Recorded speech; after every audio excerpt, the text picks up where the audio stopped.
The British Army is currently in a transition phase. Recent initiatives have reduced the overall troop strength and inventory of armoured vehicles in the Army, although new and more capable vehicles are starting to enter service. The current guidance for the Army is to become, quote, a modern expeditionary army for a global Britain. It will be designed to operate globally on a persistent basis, with the Army being leaner, lighter and faster to respond. Global commitments such as these require a wide range of forces, including significant transport and logistics capabilities. With no direct ground force threat to the UK, the Army is expeditionary by nature, with the heavier armoured infantry formations having a focus on reinforcing NATO forces in Europe, while, quote, a very high readiness global response force consisting of 16 Air Assault Brigade and 1st Aviation Brigade are to be ready to respond to emerging crises, likely used where timeliness dictates a quicker response or where the heavier formations are not required. Potential areas of operations include Europe, the Korean Peninsula, Southeast Asia and the Middle East. G'day and salutations. Today's briefing, Britain's Army in 2025. Capabilities and challenges. Is it fit for purpose? This briefing will examine the British Army's role, organisation and equipment in 2025. I'll begin with the main armoured fighting vehicles and artillery systems, followed by rotary winged assets, then look at personnel strengths and organisation of the Army, and finally, likely operational areas. Arguably the most notable of the Army's armoured fighting vehicles is the Ajax family. This notoriety is stemmed from the vehicle suffering from well-publicised problems surrounding vibration and noise. Comprising 6 different types of vehicles, the most numerous of which are to be used for reconnaissance and direct fire. It is equipped with a fully stabilised 40mm cannon. It is now entering service. The only main battle tank operated by the British Army is the Challenger 2.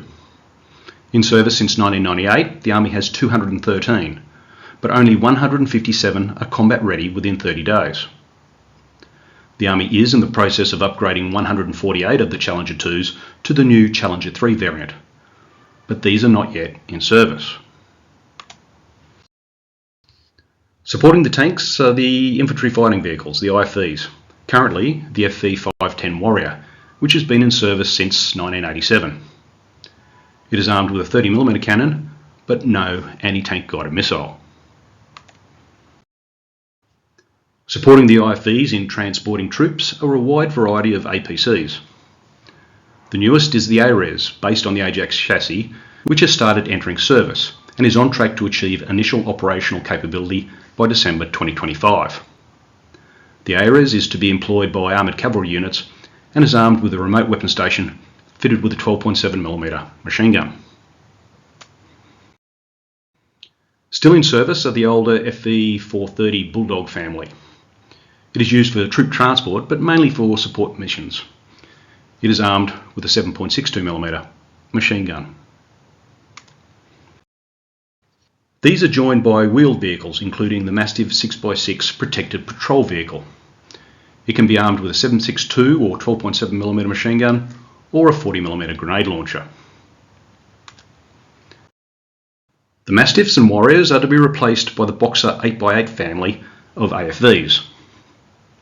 It is armed with a remote weapon station which can accommodate up to 12.7mm machine gun.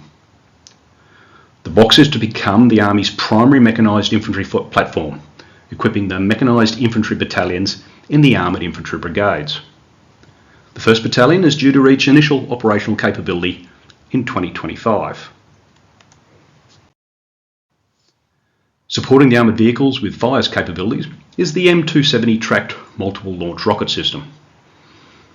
It is armed with 2 pods, each currently capable of firing 6 227mm rockets. Note the British Army does not use the ATACMS.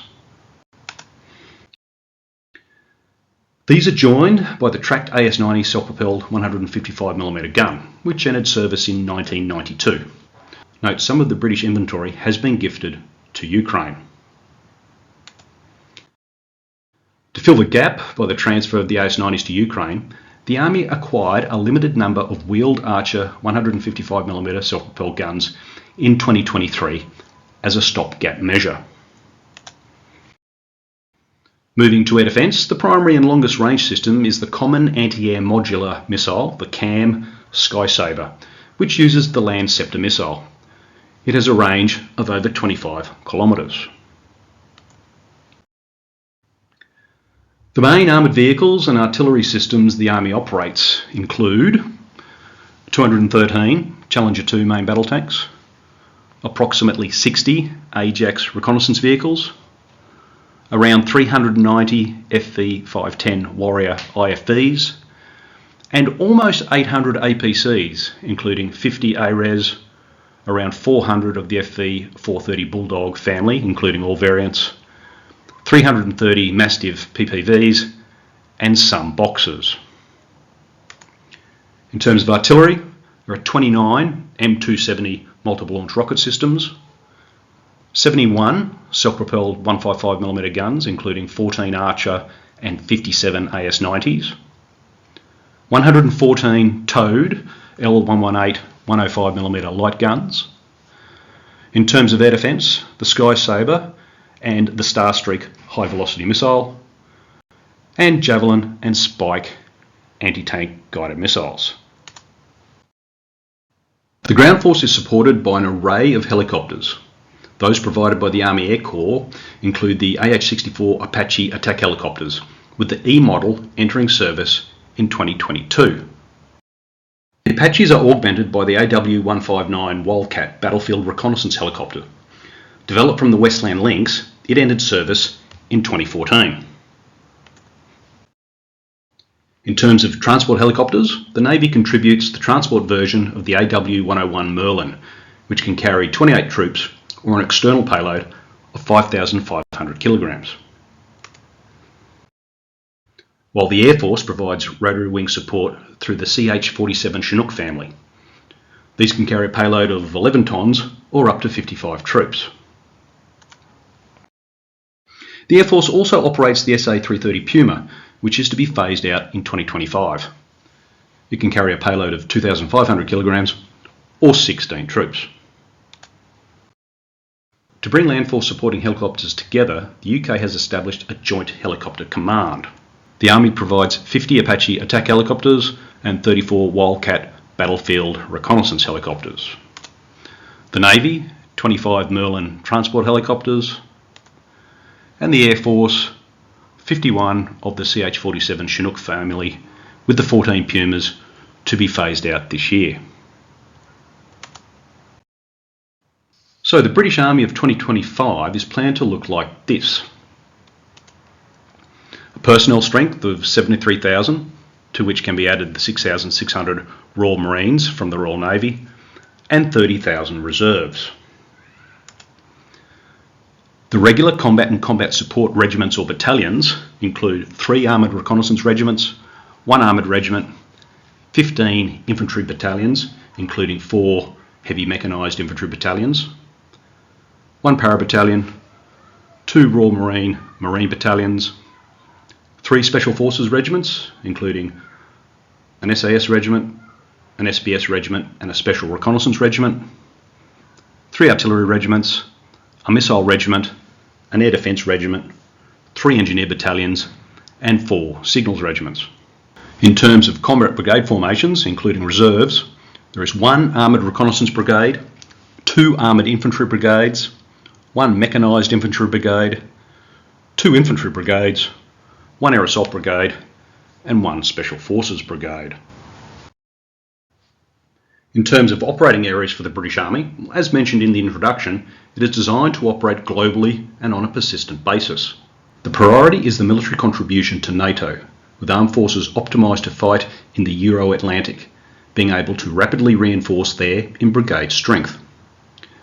Some existing lighter reaction forces are to be assigned to a new national global response force, while a modest military tilt to the Indo-Pacific is to be sustained. In geographical terms, this might translate to, for Europe, NATO commitments, Korean Peninsula as part of the UN Command Korea, Southeast Asia, as part of the commitments to the five-power defence arrangement comprising Singapore, Malaysia, Australia, New Zealand and the UK, and likely the Middle East.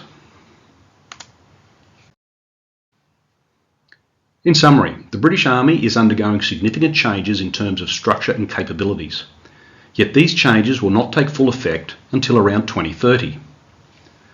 Significant challenges remain, including the current lack of modern AFVs, with the situation regarding main battle tanks not going to improve anytime soon in terms of numbers. An interesting aside is the recent Mark Felton video highlighting the British Army has more horses than tanks. Other challenges include reduction in personnel numbers, some capability gaps such as kinetic anti-drone systems, and recruitment and retention issues. There have been suggestions recently of the possibility of Britain deploying troops to Ukraine, most recently the British-French proposal for a European reassurance force. What might a British Army contribution to that force be? Does the Army have the capability, structure and logistic support to sustain high-intensity conflict against a peer? There appears to be a gap between ambitions and reality, something that is not likely to change in the near term. That concludes today's briefing. Thank you for watching. Please subscribe, like and share, and don't forget to click the notification button so you don't miss the next briefing. You never know what it'll be about. Happy to take suggestions for future briefings from members. Until next time, bye later, Sero.